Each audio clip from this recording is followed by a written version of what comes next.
Good morning, good day or good evening. It's a very beautiful day in England comparing to what we had last week. The sun is shining. We're back in Flossie and we're heading to the really nice place to stay for a night. We're gonna speak some numbers.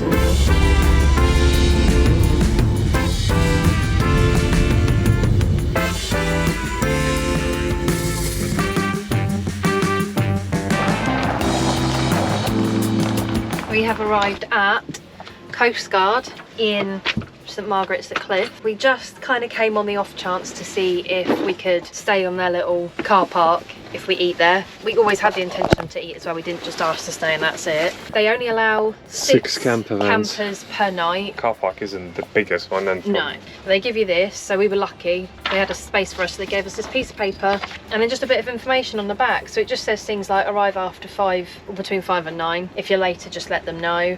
They provide black bins and recycling bins for us to use, not public ones, which is good. We can use the toilets in the restaurant when they're open, but obviously when they're closed, we'd have to be self-sufficient. And then just to head off by noon, which is 12 o'clock tomorrow lunchtime, just to allow lunch guests to come in, which I think is a really good amount of time to stay. And it's a really nice place to stay as well. If you've seen our previous videos, we actually done a walk around the Dover Cliffs and we end up in this car park, and I remember we were walking past this pub and looking at a campus thinking... yeah, people had their doors open. This was when it was a bit warmer and we were like, oh, I'd love to have a van down here. Probably 1 year from now, like maybe more, we were like looking at them and thinking like, oh, that was us. And now we're here with our van.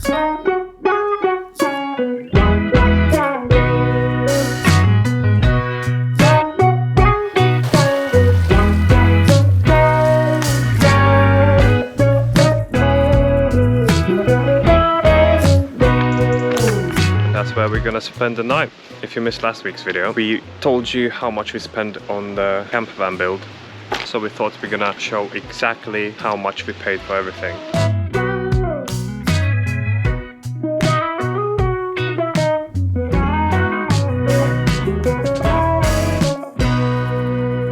And we're back in the van.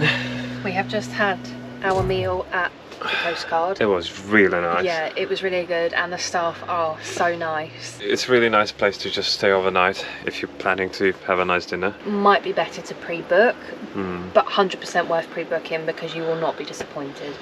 And it wasn't expensive, to be honest. So 2 decent sized burgers, like a whole plate full and a drink each was about 40 quid, which in fairness, anywhere you go, it's not going to be much cheaper than that if you want it to be good. And if you're a fan of seafood, there was a lot of choice. Yeah, they had a lot of choice naturally because it's right on the sea. But we literally walked out straight to the van. The sea's behind us. Like it's a really nice, calm spot. There's no roads, like fast-moving roads, so you can't hear any traffic. All you can hear is the waves. So we're just gonna get tucked in the bed and see you in the morning, and then we're gonna break the cost of the whole van build. We're gonna go through everything. See you in the morning. See you in the morning.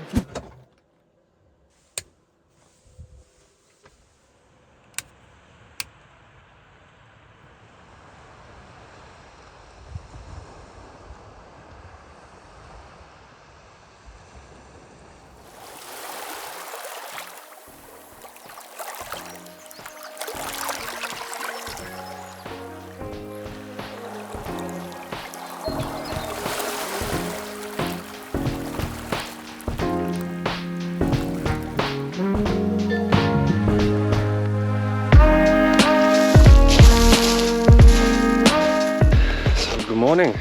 On the last week's episode, you've seen the entire time lapse of our build, and we also mentioned the total cost of the build, which was £4,575. We thought we're gonna break the cost down and try to break it in sections. One of the first ones was a van price and the actual repairs that we had to do to put the van back on the road. We paid £1,100 for our van, and probably if you're looking into vans and you check the market for the vans, you know that the vans ain't cheap. It was fully running with one mechanical issue, a knocking from the engine. It had MOT, so for us it looked like a good deal. We thought that we can simply fix this van for quite cheap and put it back on the road ASAP. However, that easy fix wasn't that easy. We had to strip the entire engine, and we found out that one of the cylinders was running dry. So we had to make a decision: are we buying a brand new engine, or we're trying to rebuild the old one? We were extremely lucky that we found one used engine just for £100. So we managed to make one good running engine from 2 non-running engines, if that makes sense. And with all the mechanical repairs, which included parts that we needed to, like head gaskets, new head bolts and blah blah blah, we spent £961. So in total it cost us £2,061.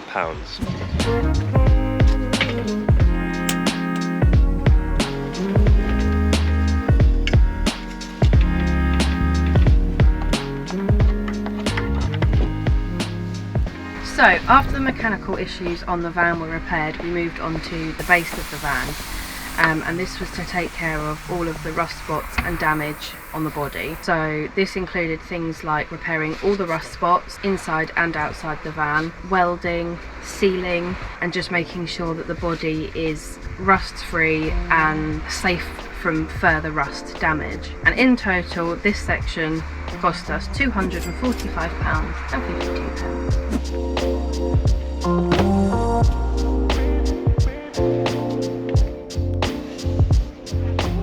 After all the mechanical repairs and body repairs were done, it was time for a fun part, the actual van build. We started from insulation. For that we used all sorts of materials, mainly 3: recycled plastic fleece, adhesive cell foam insulation and Celotech, and that in total cost us £293. After the insulation, we moved on to the first big job that we had no idea about, which was the floor. So we already had the plywood, and we also already had the Celotex from other areas, so that was no cost at all. So all we needed was wooden battens and the vinyl flooring, and both of those in total cost us £103. So now when the floor and all the insulation was done, before covering everything with ply, we'd done some pre-wiring and installed our fan and solar kit. So with all the cables, fuse boxes, solar kit, spotlights, all the pre-wiring and electricals costed us £384. So we left our beautiful park-up and we off to The boot fair. It was like 20 minutes away, if that. So we're gonna treat ourselves with the boot fair on Sunday morning, and then we're gonna get back on the breakdown.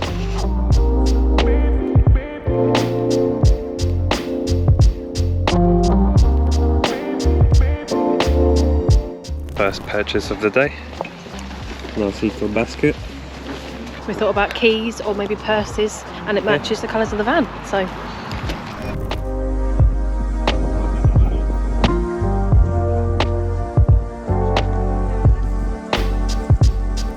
Purchase. We got some window suction handles, so when we're gonna have to fit our window, that's gonna be handy.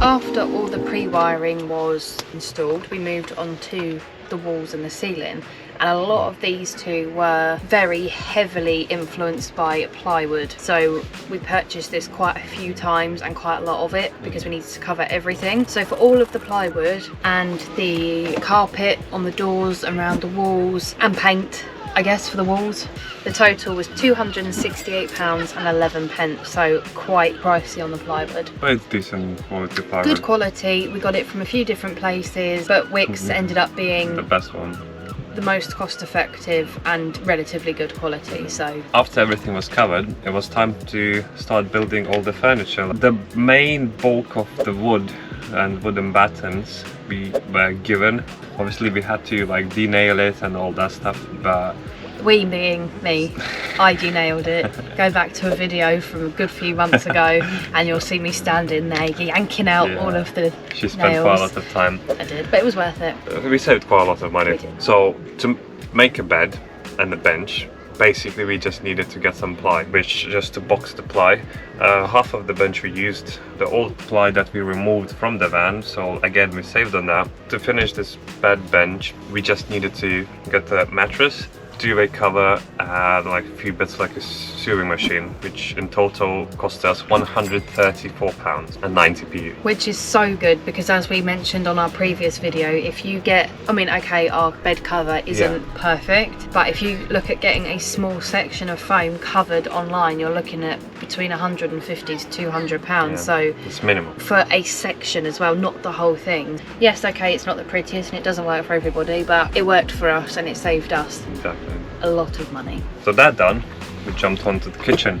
So the kitchen was completely handmade from scratch, and this had quite a few elements to it just because of the things that it needed to be a fully functional kitchen. We could start with the water system. Obviously that includes the tap, the water bottles underneath, and the little pipes to keep it flowing. That also includes the drawer rails that we have. Some are soft close, some are push to open, some have nothing. That's funny. Very mismatched. That was a mistake on a delivery, wasn't it? But to save time, rather than sending everything back, we just play a game of which drawer does what. It's quite fun. Also includes like the soft furnishings and the hardware, like door handles and the latches and everything else to keep the drawers closed when we remember to do them up. Also the timber on the top, our worktop is made out of four wooden planks, I guess, that we ended up attaching together and varnishing. Yeah, there's literally, which comes out really nicely if you're thinking of doing it. There's a whole episode just about the worktop. Yeah, it was well worth doing. The tiles that we've got up, this includes the fridge / cool box. It's not an actual fridge. If you're living in a van, this is not the best option, but for us it works fine. LED light, sink and things like that, and all the extra bits of plywood we needed to build it, so it has a lot to it. The total for the entire kitchen unit, including all of the functionalities, was £362.95. Now the bench is finished, kitchen's done. There was just little few things, so we integrated our composting toilet in our bench. We had to get a toilet lid, a urine separator, and, as I call, piss bottle, a container, and that ended up costing in total £71. However, with the toilet, it is going to be at some stage a composting toilet. Actually, at the moment, all it is a bottle with a toilet seat lid. We haven't finished the toilet, so no number twos are allowed in the van. It's banned. But do you know what? Part of me wants to keep it that way. We just go somewhere else if that happens. So it might be done. We might add the second part on the actual composting toilet. But even if we're gonna finish it, I doubt that we're gonna use it. Use in case of emergencies only. It's gonna have to be such an emergency. The last section of this build is just like the bits and bobs section, and that really is things just like the varnishes that we bought, the packets of screws, like all of the really small things that you wouldn't, like hinges and the gas struts that we've used on a couple of the cupboards, but we do actually need to do these ones because we know when we're going over bumps, basically, because these all start whacking each other. What we do now, we just hold it with our heads. The curtain ended up just being some blackout material that we found online that we painfully stitched Velcro to, and then placed the other bit of Velcro around the outside of the cab so that we could just take it up and down as we wish. So for all the bits and bobs, came to a grand total of £641.14. So when you actually think, are you buying a can of paint, a couple of packets of screws here and there, and £3, £5, £10. In the end, it adds up quite a lot actually. The entire total, including the van, we spent £4,565. So yeah, we've paid just over £3,500 for the actual conversion. That's taking away the cost of the van. The van market is really tricky. It's definitely expensive, and I think the only thing that pushed us to get this van is just because I'm in mechanic trade, so we were quite confident then we can sort it out. You've just got to be prepared to put time in, a lot of time, a lot of effort, and throw in a couple of arguments basically, and then you've got a converted van. So if you've got the time and you've got the patience, we would 1000% recommend it. Our van is not perfect, but for us it's perfect, right? Couldn't ask for anything it's more. our first build. You learn so much. I never worked with wood, I never done like anything like that, and I learned so much. And there's still a lot to learn. Smashed it. We absolutely smashed it. So we hope you enjoyed this little mini breakdown video. Thank you so much for watching. Thank you for all the support throughout the build and all of the advice that people have given. Thank you. Like, subscribe, and we'll see you next time. bye. Bye.